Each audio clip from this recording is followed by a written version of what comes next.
does the announcement, why does this money come with the requirement for councils to prove the work they've done to repair potholes? Because I want to ensure we've got a real grip of this. Potholes are a problem that's been with us for a very long time.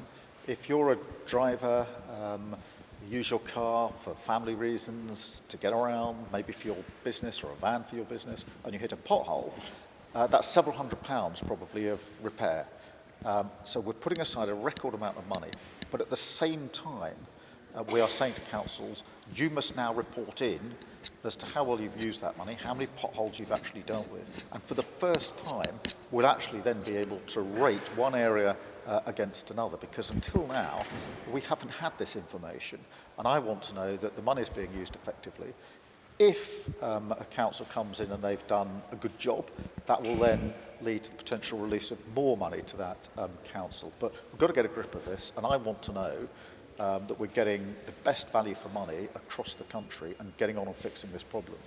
What are those standards that councils will have to meet then? Is it doing well compared to other councils? Well, for the first time, we'll know for each council how many potholes they've dealt with and the general state of repair of their roads.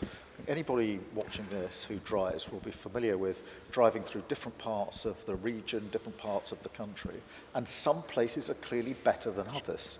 It means we need to know much more about how the money is being used. We need to know where are the best places, what are they doing, and why isn't everybody doing that? Because the days of governments just sort of making money available and not having a grip of how well that money is being used, they're over, I'm afraid. Is this not penalising the councils who are struggling the most? No, this is allocating money to those councils for a particular task, which is dealing with potholes, and requiring us to demonstrate their effectiveness, which then can release more money to those councils. So actually, it's the best performing councils that are eligible for the further amount of money. So what we need to do now is to sort of collectively roll up our sleeves and get on with this job. Figures released by the industry last week said to bring the country's roads up to standard, it would take around £17 billion.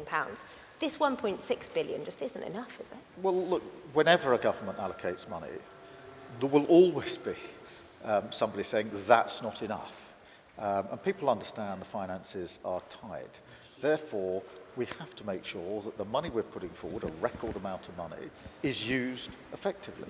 Because one of the gentlemen I spoke to this morning hit a pothole 3 times in the last 2 years. He'd just got his new tyre done. When he hit one 2 months later, had to replace the same tyre.